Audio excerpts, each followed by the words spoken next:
ঢাকা ৮ আসনের স্বতন্ত্র প্রার্থী ও ইনকিলাব মঞ্চের আহ্বায়ক ওসমান হাদিকে গুলির ঘটনায় সন্দেহভাজন একজনের ছবি প্রকাশ করেছে ঢাকা মহানগর পুলিশ ডিএমপি। ঘটনাস্থলে সিসিটিভি ফুটেজ বিশ্লেষণ করে তাকে প্রাথমিকভাবে শনাক্ত করা গেছে বলে পুলিশের পক্ষ থেকে জানানো হয়েছে। সন্দেহভাজন ওই ব্যক্তির বিষয়ে তথ্য জানতে পুলিশের পক্ষ থেকে সহযোগিতা চাওয়া হয়েছে। ডিএমপি শনিবার সকালে এক সংবাদ বিজ্ঞপ্তিতে এ তথ্য জানিয়েছে। ঢাকা মেট্রোপলিটন পুলিশের মিডিয়া অ্যান্ড এক্সট্রিম মশার কয়েল প্ল্যান্ট ফাইবার দিয়ে তৈরি, তাই সহজে ভাঙে না, সুগন্ধিযুক্ত ও নিরবিচ্ছিন্নভাবে জ্বলে। ডেঙ্গু, চিকুনগুনিয়া বাহি সহ যে কোনো মশার বিরুদ্ধে দেয় এক্সট্রিম সুরক্ষা। পাবলিক রিলেশনস বিভাগের উপপুলিশ কমিশনার মোহাম্মদ তালেবুর রহমানের পাঠানো এক সংবাদ বিজ্ঞপ্তিতে বলা হয়েছে, শুক্রবার রাজধানীর বিজয়নগর বক্স কালভার্ট এলাকায় মোটরসাইকেলে আরোহী দুর্বৃত্তের হামলায় ইনকিলাব মঞ্চের মুখপাত্র ওসমান হাদি গুরুতর আহত হন। ঢাকা মেট্রোপলিটন পুলিশ হামলাকারীদের গ্রেফতারে রাজধানীতে জোরালো অভিযান পরিচালনা করছে। বিজ্ঞপ্তিতে বলা হয়েছে, ঘটনাস্থলের সিসিটিভি ফুটেজ বিশ্লেষণ করে ছবির ব্যক্তিকে প্রাথমিকভাবে শনাক্ত করা গেছে। ঢাকা মেট্রোপলিটন পুলিশ তাকে হন্য হয়ে খুঁজছে।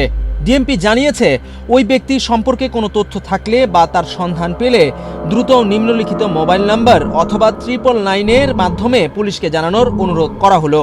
সন্ধানদাতার পরিচয় গোপন রাখা হবে এবং উপযুক্ত পুরস্কৃত করা হবে।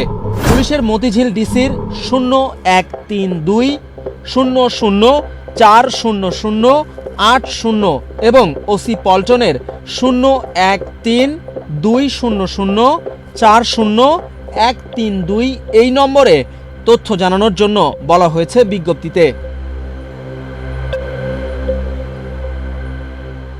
শুক্রবার দুপুরে রাজধানীর বিজয়নগরের বক্স কালভার্ট সড়কে ওসমান হাদির উপর গুলি চালানো হয়। তাকে প্রথমে ঢাকা মেডিকেল কলেজ হাসপাতাল এবং পরে এভারকেয়ার হাসপাতালে নেওয়া হয়। চিকিৎসকরা জানান তার অবস্থা আশঙ্কাজনক। প্রত্যক্ষদর্শীদের বর্ণনা ও সিসিটিভি ফুটেজে দেখা যায়, হাদি সহ দুজন একটি ব্যাটারি চালিত রিকশায় যাচ্ছিলেন। তখন মোটরসাইকেলে আসা দুর্বৃত্তরা তাকে গুলি করে পালিয়ে যায়। কী কারণে হাদিকে গুলি করা হয়েছে তা এখনও নিশ্চিত হওয়া যায়নি।